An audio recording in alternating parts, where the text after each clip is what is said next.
you're a content creator. Yeah.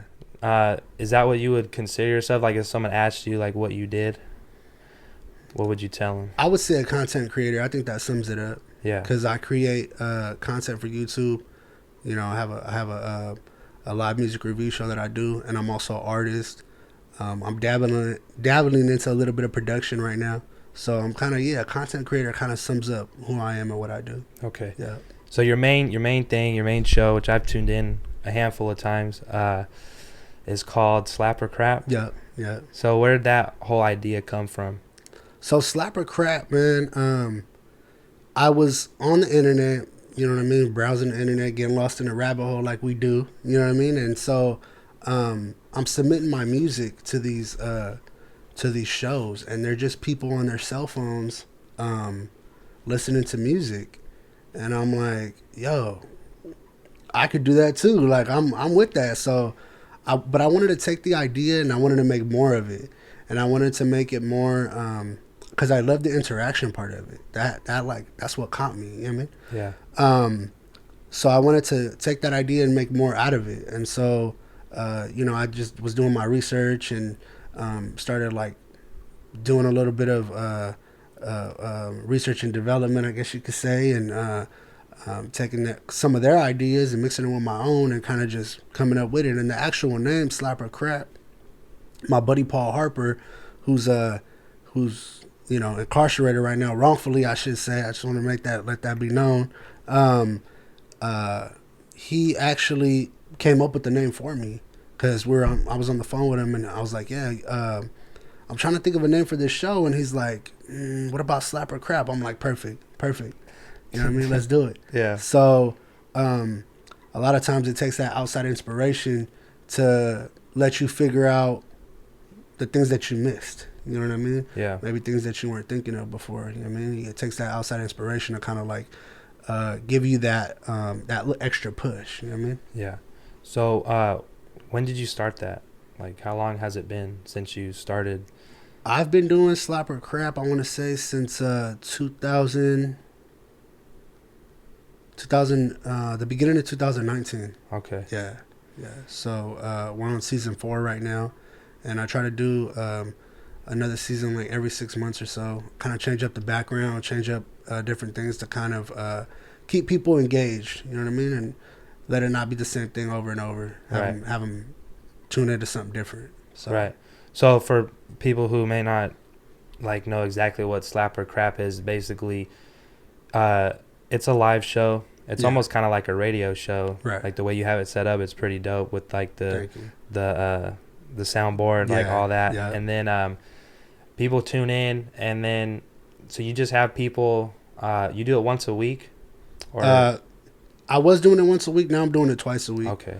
But I kind of don't commit to it like a Friday. But my main day is Wednesday, and then if I have the time, I'll pop up on Friday and, you know what I mean, do my thing. So people just they hit you up. They like you do it through. They just hit you up, or you have an email or something, and then you play their music. Yeah. So I'll have them send over the music to my email, and then after that, then they'll have. I play the music as I get it.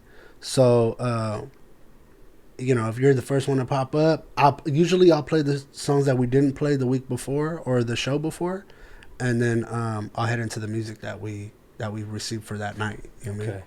And sometimes it's a lot of music that comes in, and I just get flooded, man. And I'm very appreciative of that. I'm very thankful for that because it's when I first started out, I went through like a downward spiral. You know what I mean? Because it was like, man, I'm not getting no support. I'm not getting no music. I'm not getting anything. I took a 6-month break off after my daughter was born.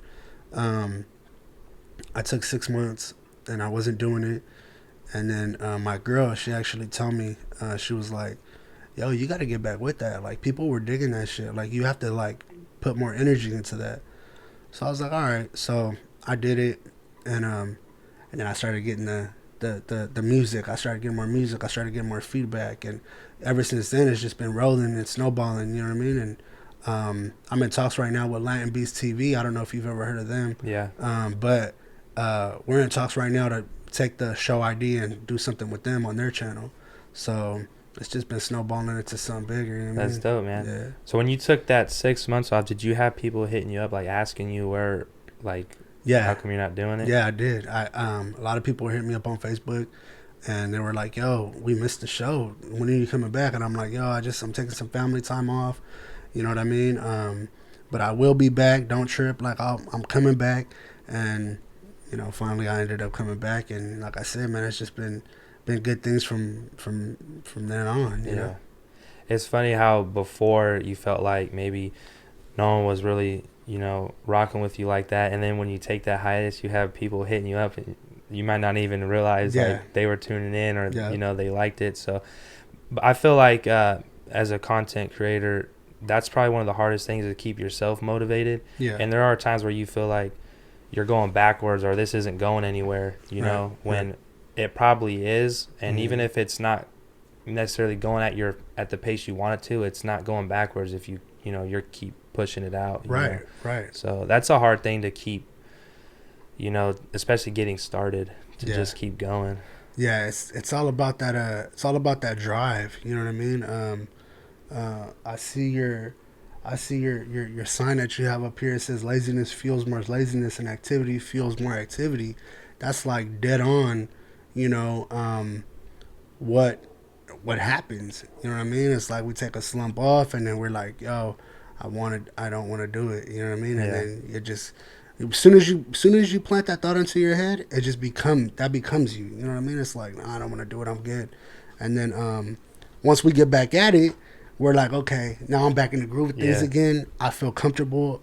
Let's go. Yeah. You know what I mean? It becomes exciting again, yeah, exactly. You know? But the hardest thing is the start, man, I think. Yeah. You know? I mean, because how was it for your first live show? Did you want to do it live initially?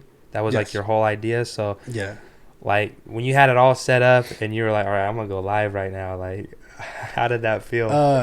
It was a little intimidating at first. It was definitely like, I shouldn't say a little. It was quite intimidating, man. Like, for sure. I was nervous. I didn't have I don't like see myself as like too charismatic or anything like that. And I definitely didn't have that when I was on live for the first time. It was more of like, okay, next up, we're gonna play this song, and hella nervous, like, oh man. And then, you know, over time, just watching myself, I'd go back, and that's a big thing, is watching my own videos. And I sit there and watch the whole video. My lady be like, why are you watching yourself? Like, who does that? And I'm like, I'm learning. Yeah, I'm learning. I'm studying myself, and I'm learning where I can improve and where I could, you know, tone it up, or where I could take it down. And so yeah, just a lot of studying myself. And then I realized, okay, I gotta have more energy, because people are gonna want to tune in, and they're gonna want to see somebody that's hype. They don't want to see nobody that's like, yo, okay, you know what I mean? Next song is this, woo, woo, woo. And, you know, they want to feel hype. They want to feel involved.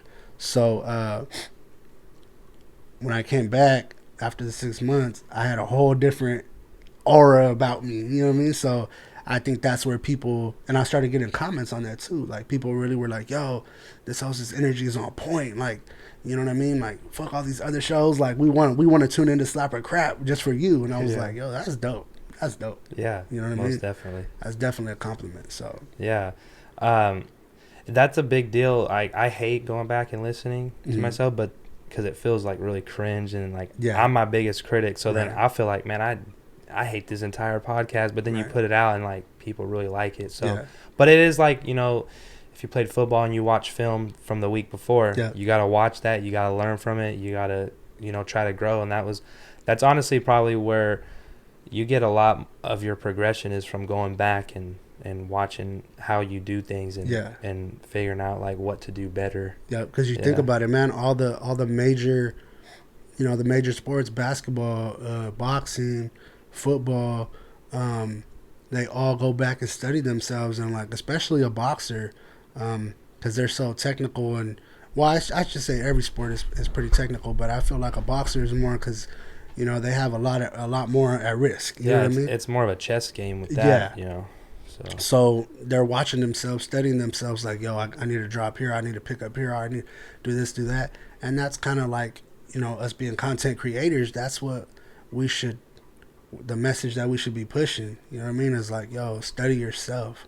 You know, because that it just opens your mind up to like everything. You know what I mean? It's real dope. Yeah, for sure.